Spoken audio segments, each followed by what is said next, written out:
quick, our brilliant idea. So we thought we should sell our house, buy some land. Mike and I have a 1 or 2 bedroom house, and give all the kids their own little tiny house around our house. And then when it's time for them to leave, they can just drive away. And then if they want to come visit, they can just drive back. And I won't have to do any guest rooms or anything. They can bring their own pets, and their pets can stay in their tiny home. It's time for you to move. Here's a trailer hitch. I think that's brilliant. I'm telling you, I'm looking for land. If anybody has any cheap land in Colorado, yeah, whatever.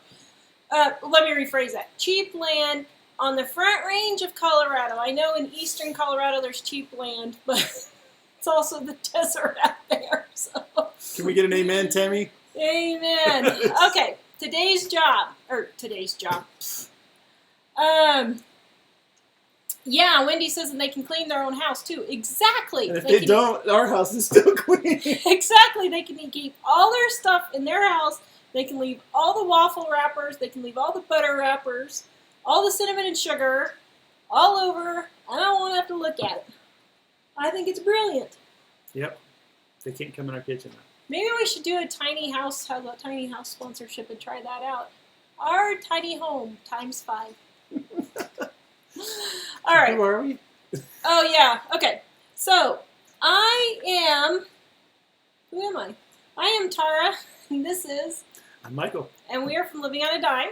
And today, our show is the #1 reason you're in debt. And before we tell you, we're going to take 1 minute and see, can anybody tell me the #1 reason why you're in debt? Do you think anybody will guess it? I don't know that anybody will guess ours. Mom, you aren't allowed to post. You are disqualified. Friends and family. Don't well, not friends and post. Family. Family and associated entities. So, tell us if you guys know the #1 reason why you're in debt. And I honestly don't think anybody's going to guess this. I really don't. Let's see, what do we got? No money, income. Credit cards, overspending. Wants are greater than income. Burns and Ellen. Mortgage. QVC, yeah, that's Mom. Living beyond your means. Yeah, that's part of it. But Get what we want. Those are all good. You don't live within your means. Credit cards, living above your means. Okay. Those are all really good guesses. Let's go here. Kids in medical. Yeah. Kids in medical care. Well, medical care could be, that's not quite on the track of where we are today. Yeah, we're kind of on a different track. But overspending and debt, yes, and those are rooted in what we're going to be discussing today. Lack of self-control. Dave, could you give me a glass of water, please? Education. Oh, actually, okay, we're getting closer. Not quite there. Okay, so do we want to tell them the #1 reason they're in debt? How do we want to go about this? Go ahead, just spill it. Okay. This is Tara's. Once you say it, they're going to leave. And Jill's. I know. Don't leave once I tell you, because everybody's going to be like, there's no way. The #1 reason you're in debt is you're afraid. Fear. Dun, dun, dun. That's why. We needed a scary picture that we could put in when we say did. That. With some sound effects. It is fear. And it is fear that is driving all of your credit card debt, your education debt, your house debt, your job problems, your eating, and all of that. And so we're going to go into a little bit of that today. Tacos. Big Bear's in debt because of tacos. Big Bear Homestead loves his tacos. That's funny. Well, actually, what's really interesting about this is... a lot of the things that you guys said, they are related. A lot of times related to fear. So instant gratification, not educated on finances, student loans, buying stuff you don't need, and even tacos. Yeah. Just kidding. Afraid of missing something. Exactly, yes. Lynette. That's definitely one of them. Yeah. So we're going to run... It looks like Layette. I thought it was Lynette. So we're going to run through some of them and... tell you how each of these things, fear is causing you to be in debt in this area. So, well, and also, it's not necessarily just because of people themselves, but kind of the culture is promoting that fear, and we can discuss that as we go. Yeah. And I just want to point out, Mom. Margaret wants to know fear of what? Yeah. See, I'm afraid of my mother yelling at me because see right there where my towel didn't get ironed? See, my mom's going to yell at me that I didn't iron that one little corner, but you know what? I just left. That's my one piece of perfection there. So I'm afraid of my mother yelling at me. Yes, Betty, that is correct. Okay, so Betty says, fear is not trusting in God to take care of your needs. Bingo! That's exactly it. And we're going to run through each of these things. So we're going to start with... so many good answers. Like keeping up with the Joneses, that's part of the fear. Yeah, that's part of the fear. And we're going to talk about that. So we're going to start with houses, schools, and neighborhoods. All the time, we hear people say, I have to live in a good neighborhood. I have to have this mortgage that I can't afford. If you spill that, boy, my son is messing with my soap scent. She's fomenting fear in the younger generation. Putting fear in my son if he dumps my soap scent. We all the time, we get people say, well, I can't live. I have to have this mortgage. I can't live on this amount of income because I have to have this mortgage. We have to have two incomes because we have to live in this neighborhood because the schools are good, it's safe, or they need to be in a neighborhood that isn't, unsafe, or they're afraid and all of that. And that is a lie. You do not have to live in those things. You can live in the skankiest of neighborhoods and still really be okay. Am I proof of that?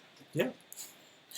But that's not saying that we're not saying you have to live in a really terrible neighborhood, but especially here in Colorado, man, you should see people's view of a substandard neighborhood.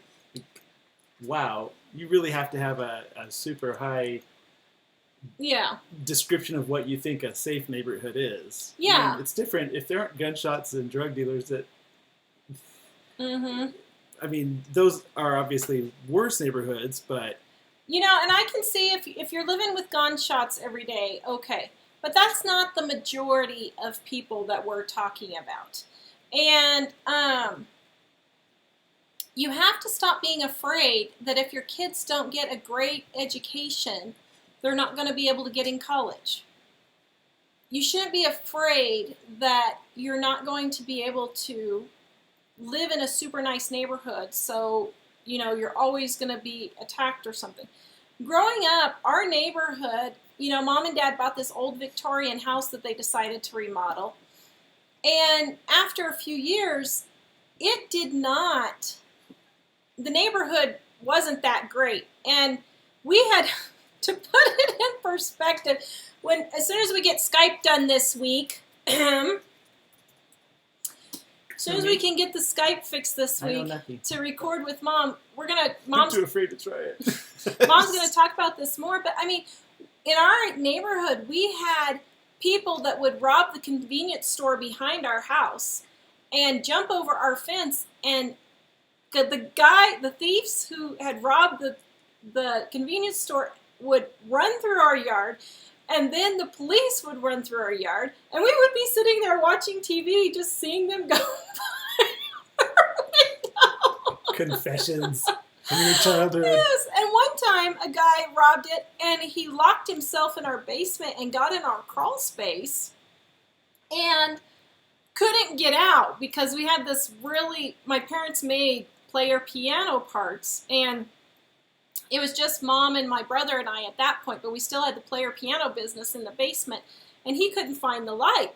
And he got stuck all night. This robber got stuck in our basement all night, and it was just Mom and David, my brother, who was like, I don't know, he's probably 17 or so at the time. And, we actually had people hiding in our house. And so the point I'm trying to make with that is God took care of us. And even though it was a little unnerving really we weren't afraid to live there. We had all these things happen all the time, but we weren't afraid to live there. So fear is, I think, the driving factor in everything. People buy a brand new car because they're afraid that if they don't buy a brand new car, that the used car they buy is going to break down, or it's going to cost them a ton in repairs. We have never ever bought a brand new car. And even in our biggest lemon, where we had to spend $8,000 in repairs altogether, we had to put a new engine, new transmission. I mean, it was the biggest lemon. We still didn't lose our money at all.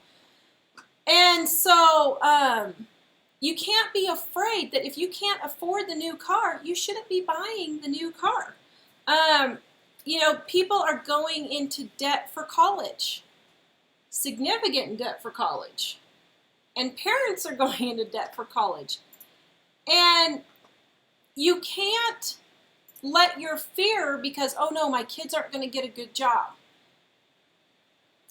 No, there's no reason that you can't strive for positive things, but it's the fear as the motivator that's the issue. So it doesn't mean just because she grew up in a neighborhood where the convenience store robber was running through the yard means that that's what you should aspire to. Well, what we're saying, though, is that fear is a driving factor in pretty much everything. Well, yeah. Should I go toward So I have 20 years experience in television. And during that time, I realized that the purpose of television is to sell you things with advertising. Mm-hmm. And news and advertising is all about creating fear. So it's not, have you ever seen a news commercial where it says, this thing might be killing you in your home right now, the story at 11. Find out what it is. If it's killing you right now, shouldn't they tell you now? But the idea is, you watch this show, we're going to get you to watch out of fear, and then you'll watch the advertising and you'll buy stuff because you're afraid. Not because you want that stuff or you need that stuff, but you're afraid for some reason. Something bad is going to happen to you if you don't watch this show. Something bad is going to happen to you if you don't buy this product. And that's the issue where really people run into problems. Yeah. Yes. And there's constantly, I think people don't realize how much of a state of fear, but how much do you feel that you really need to check the news every day? Yeah. What if something is going to go on? And what if you hear a news story about some terrible thing that happens to somebody in some state, 5 states away from where you live? Or, stories about, the news is constantly covering stories about some new way your child can die tragically from playing with a toy that never killed anyone else. Story. Oh, the anthrax story. So, of course, back after September 11th, it was legitimate that people would pay attention to what was going on. But there was that whole anthrax thing, and I don't know some of you may not be old enough to remember this, but for probably a couple weeks they really went into this, the news was really covering this crazy anthrax thing. Oh, it was a huge where scare. People were sending anthrax, which is a bacteria that has been, in some places, turned into a biological weapon. Then it was being sent to some people at an office building. And, I think somebody might have died and a couple people got sick from it. But the thing is, watching the news, you would think hundreds of thousands of people were dropping dead everywhere from it. And even though it was a serious thing and, something you want to be concerned about on some level, the truth is that it wasn't really killing hardly anyone. And only like a small group of people were really threatened in one building or two in Washington, D.C. So one day we had a book sale, and these people were ordering our books.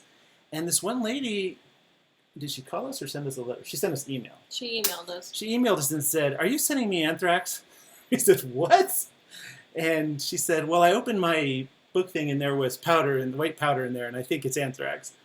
And we're like, we're publishers. When they make the books, sometimes a little white dust from the paper gets in there.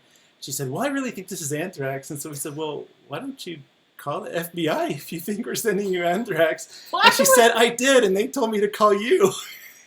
Well, the thing is, I think the FBI was thinking, "Lady, you're totally nut job. Totally consumed by fear. But the news was really promoting that kind of thinking too. And the thing is, that's a pretty extreme case, but there are all kinds of things like, for the most part, if you watch advertising, you're never going to be pretty enough. You're never going to be rich enough. You're never going to have the dream vacation you want, no matter how much you spend. Yeah. And it's just because they're in the business of constantly creating a sense of not having enough stuff. And it makes sense because they're trying to sell things. But you, as the consumer, it's important to realize, wait a minute, their mission isn't to make my life better. Their mission is to sell me things. Exactly. And what they're selling is everything is on fear. They're selling you the new car because they're making you afraid that if you don't have a brand new car and you drive a used car, you're going to break down, or your friends are going to think less of you. That kind of thing. If you don't eat organic food, then you're going to be poisoned to death. Fertilizers and pesticides have actually saved millions and millions and millions of lives. I mean, you can't if you want to eat organic food, that's fine, go ahead. But if you're eating it because you're afraid and you cannot afford it, that's a totally different thing. We are talking about when you cannot afford things. One of the commenters said, I took a leap of faith and I went to school. That's great, but if you're going into debt for that leap of faith, that is not a leap of faith. Now, if you got scholarships or you worked your way through or something, that's great. But if you're getting student loans and that kind of thing, that's not a leap of faith. That is trusting yourself to take care of it when you're not. And what happens when people go into debt like that, they're just basically telling God, what you're giving me is not enough. So I have to go above you and go into debt because what you have don't given... understand what I need. Exactly. And you have not given me enough to live. That is not faith at all. Mom made $500 a month income, and she had 2 teenagers. And that was it. And we literally lived on faith. We did not go into debt. She had absolutely no debt at all through that whole time. And we're going to start as soon as we can get Skype. Poor Mike. He's been working on getting... Afraid. He's been... Are you afraid you're going to lose your job? Please don't. No, sorry. But we're going to talk about that more with Mom, hopefully in the next couple of weeks if we can get Skype recording going. Because... sorry, go ahead. Well, you can't let fear run your life. And if you're going into debt, that is exactly what it is. Go ahead. Well, I was just going to say, some of the things like, a lot of people are, well, not a lot, some people are talking about education and school. And the thing is, education is a good thing. It's the motivation of fear that's a bad thing. So, for instance, like the schools where our kids have gone, there's really been a sense from the school, from the teachers and the administration that you have to go to college. If you don't go to college, there's going to be no future for you. And that's just not true. And the thing is, college is important in some ways, and well, for some fields it's not. But if you're going to be a doctor or a lawyer or an accountant or an engineer, you really need college. If you're other things, you may or may not need college. But what I discovered is, in most fields, you don't have to have college from a particular school. Like, if you have any kind of accredited school, it doesn't really matter. Now, some people will say, oh, yeah, well, I went to, they named some fancy name school. Okay, that might be a really important thing if you're a doctor. I don't know. Is it? It may or may not be. But I know in most fields, it sounds impressive when you put it on your resume the first time you go to get a job. But after you've had a job or two in the field, they don't even care about your college anymore. And so really college is more of a, how do I get my first job? It's just like some start your resume, really. And the thing is, you can learn a lot, and that's great if you need it for what you're doing. But if you have a degree in sociology and you're going to become a massage therapist, okay, you might have learned something in sociology that relates to groups of people, but the thing is that it's just really not necessary for that. Yeah. Or if you have a degree, I was in television for a lot of years, and I had a degree from the University of Texas, which was a good school for film and television and stuff. But the reality is, I hired a lot of people, and they just had good work. Their work was good, and they didn't have a degree at all. Or there might be somebody else who had a degree from a school with a really fancy name, but in the end, once they were hired, it didn't really make a difference, and certainly didn't make a difference in the amount of cost that they spent. Yeah. So for a lot of degrees, like if you're going to be a medical not transcriptionist, if you're going to be like a mental, if you're going to be not a doctor but another kind of medical worker, like here in Colorado, you can go to some place and get a school with a really fancy name, or you can get, I don't know which universities here do that, but let's just say Colorado State University. It's a regular state university. And if you have a degree from there, it's really not going to be that much different than if you pay 5 times as much to get a degree from some other place with a name that impresses your friends. Yeah. And, and that's just it. People are afraid that they're not going to impress their friends. They're afraid that if their kids don't get a college degree, they're not going to get a job. They're afraid that if they don't live in a really nice neighborhood, their kids aren't going to be able to make it in life, or something's going to happen to them, or, yeah. Well, I know I wasn't in the most lucrative field, but I was going to say one thing that really helped me realize not everyone needs a degree is you have 4 cousins, right? Mm-hmm. And none of them have degrees, right? And much of their careers, they made more money than me in a pretty high position at various television places. And I have a degree, and I was thinking, wow, they're making more money working in a field where they have some value. And they do have education, but it's education that specifically relates to what they do. And it's maybe a lot less expensive of an education. Yeah, and for them, it's more who they know and how they get the jobs because of connections they've made. I mean, they don't have a college degree, but they're all very well off. And none of them have any student loan debt.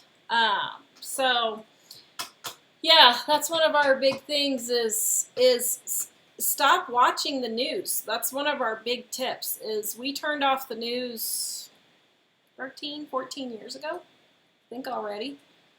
Wow, has it been that long? 13 or 14.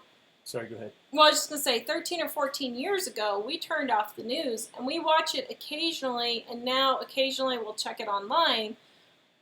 But I know people who will watch the news constantly or are always constantly checking the news updates and all this. What about this? What about that? And you can't surround yourself with that and not be afraid. I mean, it just happens. So someone wants to know if you're my brother. Am I your brother? No, no, this is my husband. And Crystal says people jump into debt because they want to keep up with the Joneses to have a better house, a better car for their friends. And she said, I'd rather have a car paid for with money in my pocket than a brand new car. Exactly. That's where we are. We don't argue over money. Not at all. Well, the thing is, if you have a car that works and it's reasonably decent and fairly comfortable, and you save $40,000 that you can put on something else, or not have to make it all. Yeah. I think that's awesome. But I've seen people, especially here, so we've noticed this more in Colorado than in Kansas or Idaho, but in Colorado especially, wow, people think if your car is not brand new and it's not super spectacularly shiny and has a little scratch on it somewhere, then you're just not one of us. It's like, the thing is, other people aren't looking at them that way, but they're assuming it's that way about themselves. So they buy things they can't afford just to impress people that aren't even paying attention to them.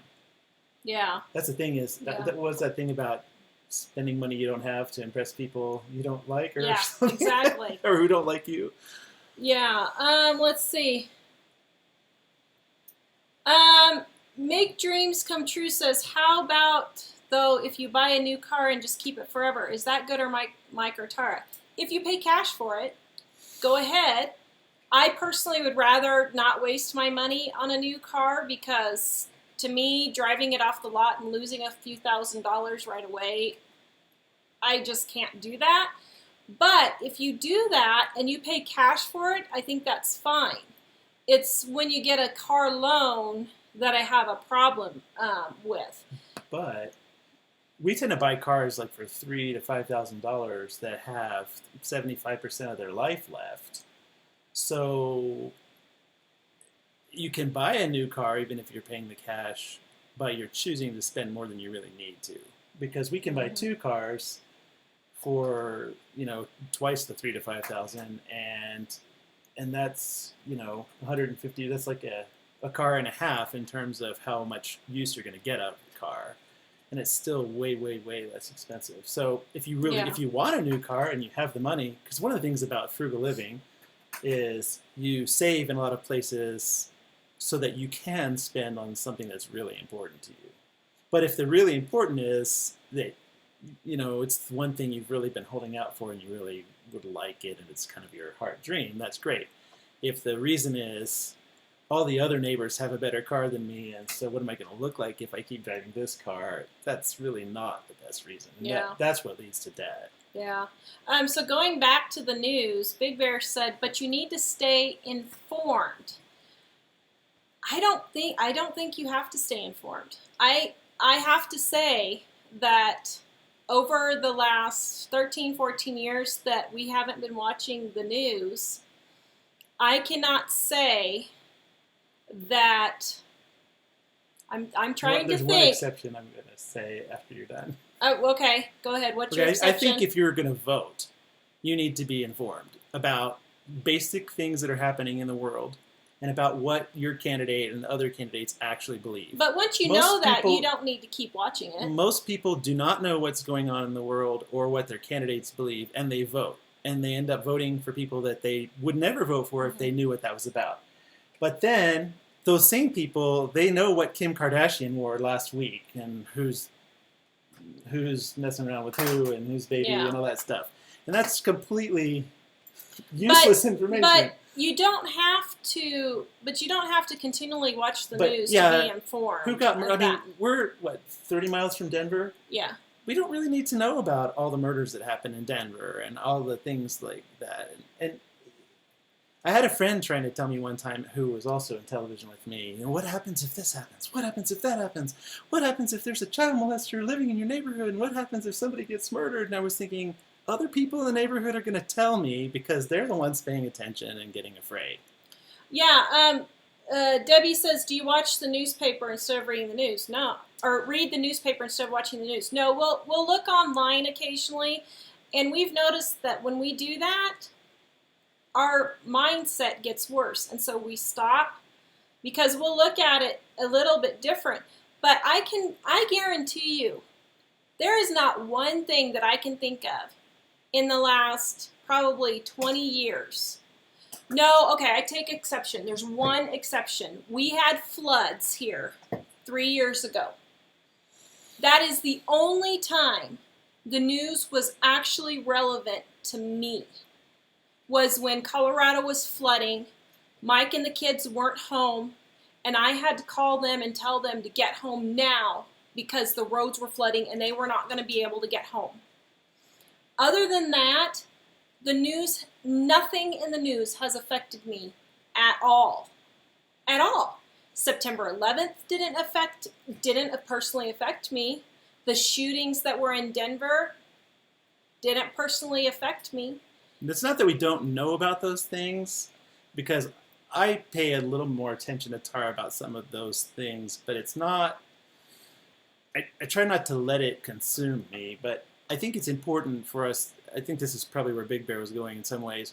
I think it's important to know things like, a little bit about the world situation, a little bit about what's going on in the Middle East, and a little bit about terrorism, and a little bit about, September 11th was something that I think it's important for Americans to understand about, because if you're going to be a voter, if you're not going to be a voter, then none of it matters.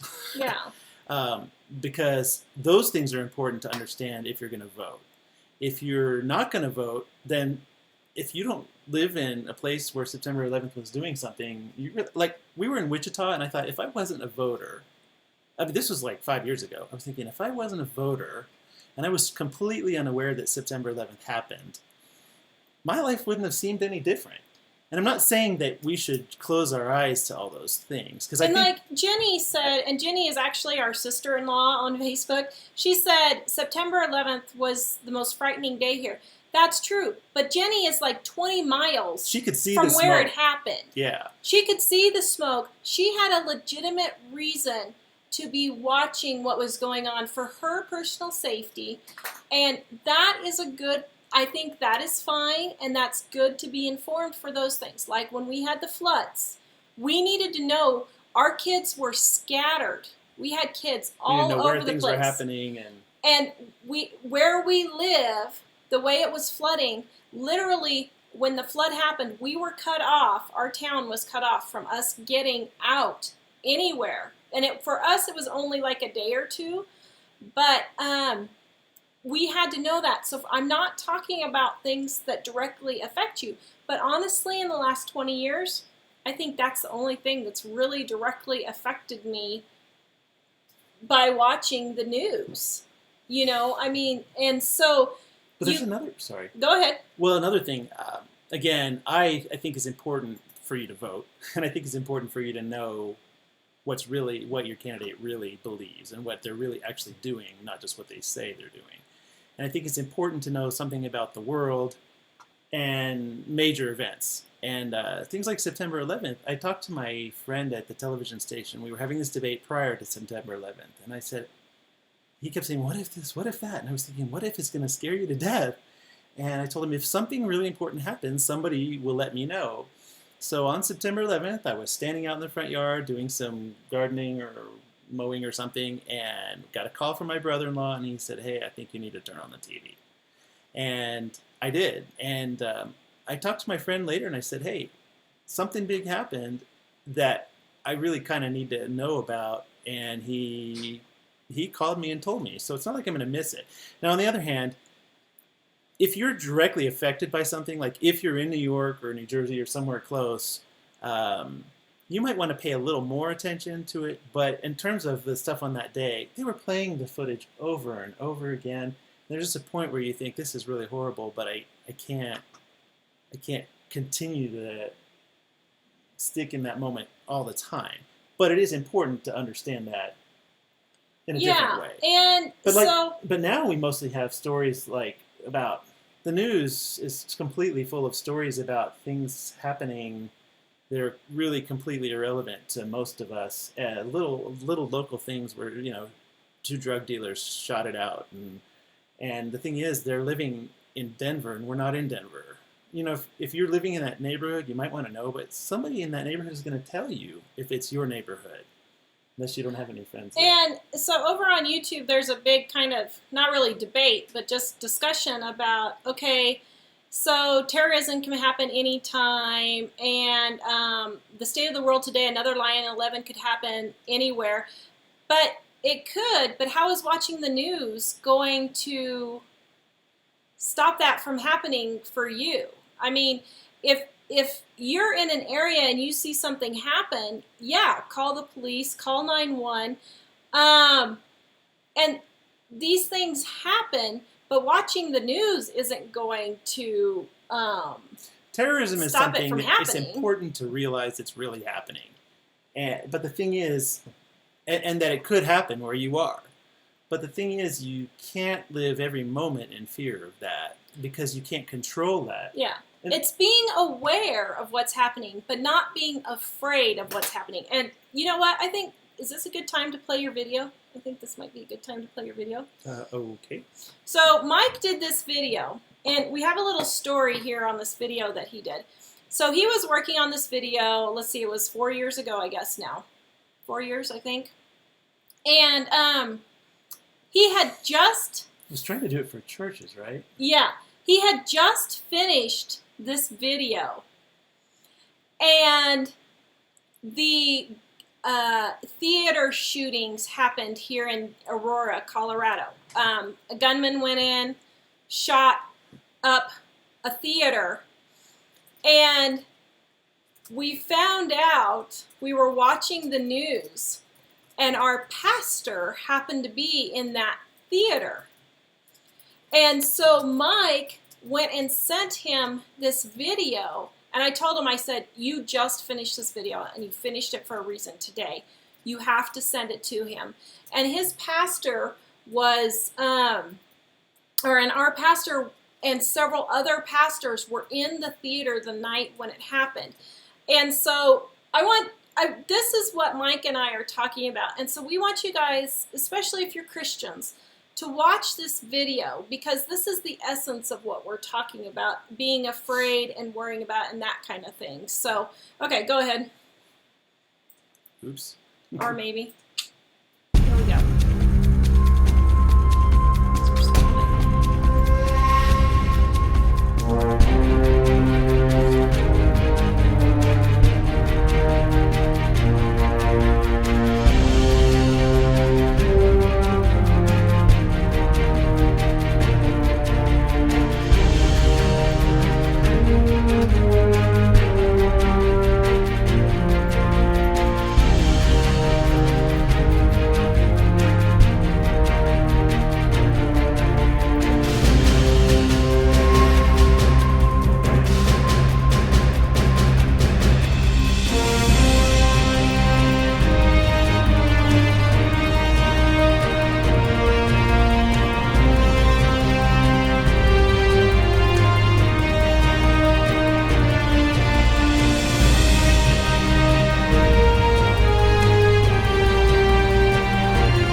You're back.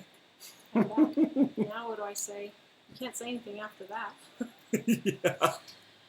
So, we showed you that video to remind you that, oh, sorry, I'm even getting chills after watching it again, that God is in control. And we need to be aware, and when He's speaking to us, we need to follow His plans. Like our friends over at the Big Family Homestead, Brad is always saying, you know, I feel like God has been telling me, you need to be prepared. You need to start getting ready. But don't be afraid. You need to do that, and you need to listen to God, but you can't be afraid. Like for us, we also feel like the economy is not going to be able to keep going like it is. It cannot sustain itself, and it's not going to sustain itself. And something is going to happen. But for us, we currently are in a situation where we cannot go buy any land, and We have to stay where we're at the moment. And even though I would feel more comfortable if we had an acre or two where we could have some chickens or that kind of thing to sustain ourselves, it's not possible for us to do it now. So we are doing what we can and preparing as much as we can, but ultimately we have to leave it in God's hands and have faith that if He's promised to take care of us, that He will take care of us. And that's kind of the whole point that we wanted to share with people today, is you have got to stop going into debt because you're afraid that your kid's not going to have the proper education. You've got to stop going into debt because you're afraid your car is going to break down. Or you're afraid of what your neighbors are going to think of you, or you're afraid that if you don't eat organic food that you're going to die. You can't be afraid of all those things. And no, go ahead. Well, I was just going to say, a lot of people are talking about, I think from what Tara said, it sounds like, I think a lot of people got the idea that she meant just don't pay any attention to things and be Pollyanna and things are going to all get better on their own. Yeah, no. That's not what she's saying. And I'm not saying bury your head in the sand. But the truth is, there are certain things, obviously terrorism is a concern, and it's a big concern. Obviously, certain issues about the financial situation in our country are a concern. But those things, but most people, that's not what most people are worried about. Yeah. Most people are worried about, am I going to be able to refinance my house and take my family on the $10,000 Disney vacation? And they're thinking, how am I going to impress this one person? They're looking at little things. And those little things aren't, it is important to know things that might kill you, but it's also important to be realistic about what the likelihood is that it's going to kill you. When we lived in Kansas, I worked at a church, and while I was working at that church in Wichita, there's a part of town where ladies part of town, and we lived.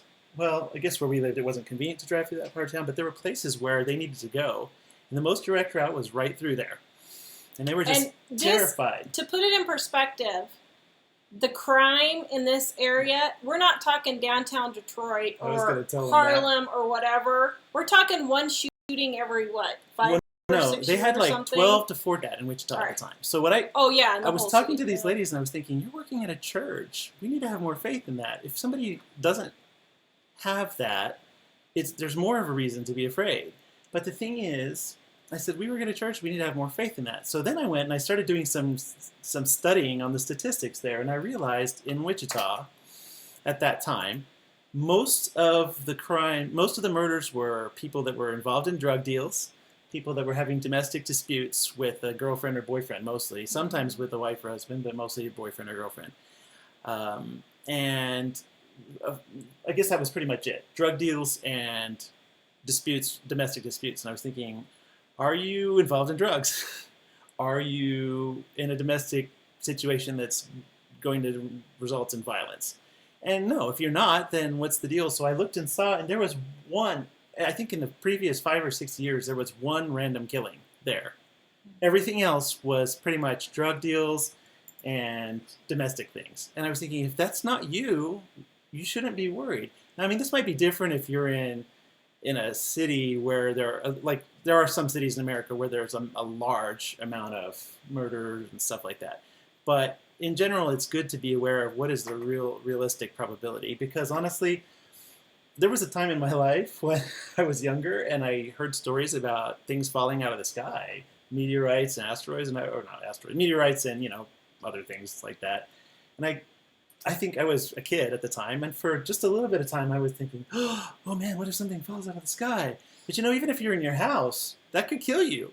The truth is, it could happen anywhere. But you can't be prepared about everything like that. Now, if it's crime and you want to make measures to defend yourself at your house, that's realistic. That's reasonable. Yeah. But don't overestimate the amount. Even if you are taking measures to protect yourself, don't overestimate the amount of the crime. Like I've had family members who would watch nothing but TV crime dramas, and they seriously thought at every moment, everywhere, somebody was about to murder them. And the thing is, it's fear, and those, unfortunately, I mean, that's bad for you personally, but advertisers and news are also aware. Hey, fear is the best way to motivate. I mean, if you listen to some radio stations and they talk about various pharmaceuticals that if you don't have them, you're going to be not very valuable or you're going to be worthless. There are things that talk about women. I mean, women, I hear women all the time. Almost, I can't really say I've ever seen a woman that was just hideous. But man, if I hear so many women and they talk about things, and I think almost all women think that they're not good enough in terms of their appearance, and that's a lie, and it's coming from people that want to tell you things. Mm-hmm. And it's fine to buy makeup and kind of enhance what you have or whatever, but if your motivation is fear, yeah, and let's see who was it here. Jonah Lee. Jonah Lee says, God gave you brains, use them. Don't spend on what you don't have. That's what we're saying. God gave you brains to learn the things that you need to learn and to make wise decisions. But he also expects you to have faith that if something happens, he's going to take care of you, and that you need to prepare as much as you can and do what you can. But then you're going to have to leave it up to him. Well, yeah, it's funny because El Latore says, I was in a 7-point earthquake and was prepared, however, could not access my supplies. They got buried in the debris. It's good to be prepared, but you can't, the preparation, no matter how much you do, there's something that can overcome that. And it is good to be prepared. We were in Kansas, and we used to have, we had a lot of supplies in our tornado shelter, and tornadoes were a real danger there. The reality is, I would stay up every night and watch the news whenever there were thunderstorms, but the reality is, statistically, if we never paid attention to the news there, we would probably not have ever actually been hit by a tornado. Yeah.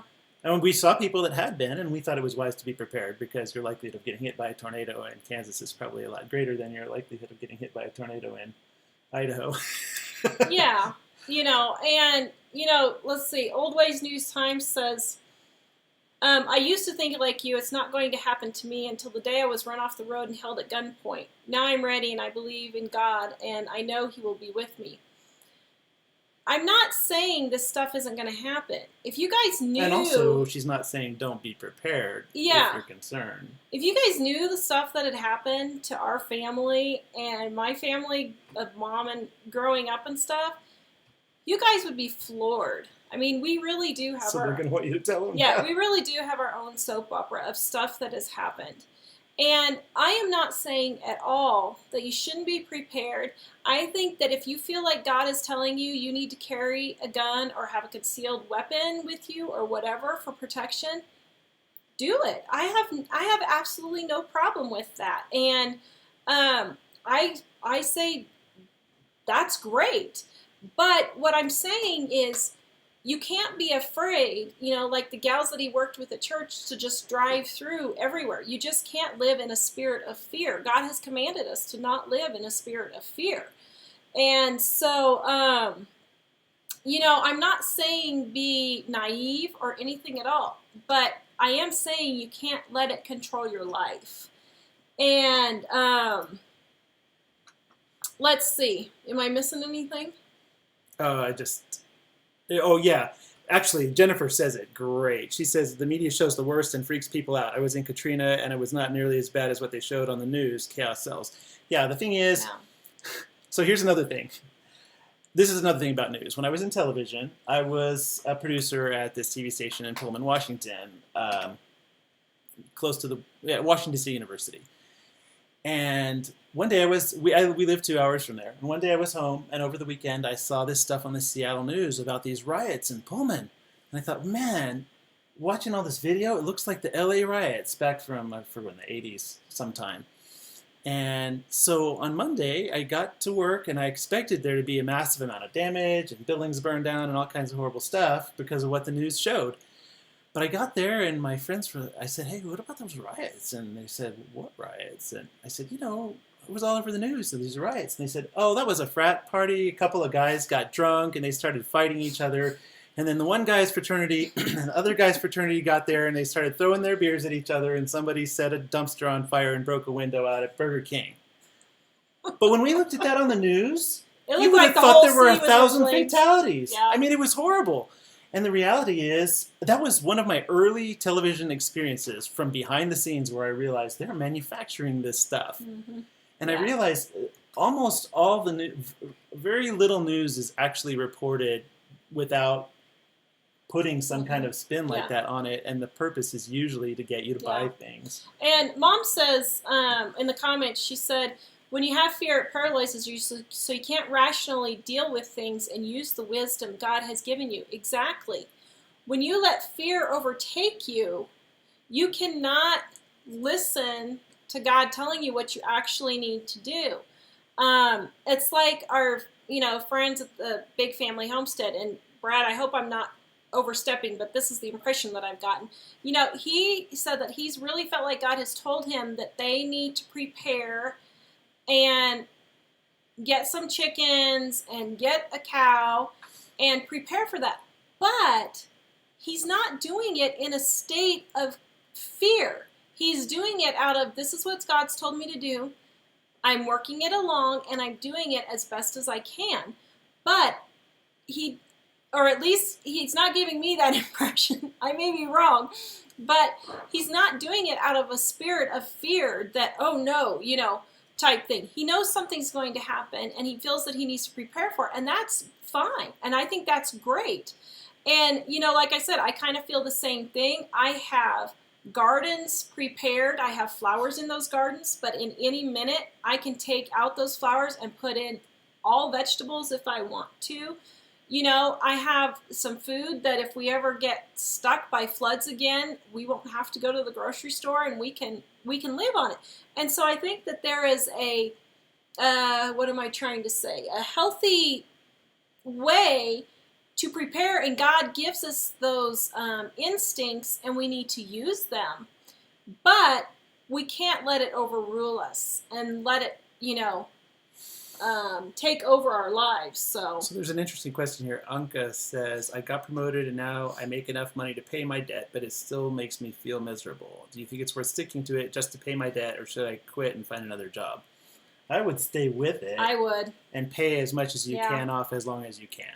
I would realize that this job is miserable, but the payoff is going to be debt-free. You have no idea what it's like to be debt-free.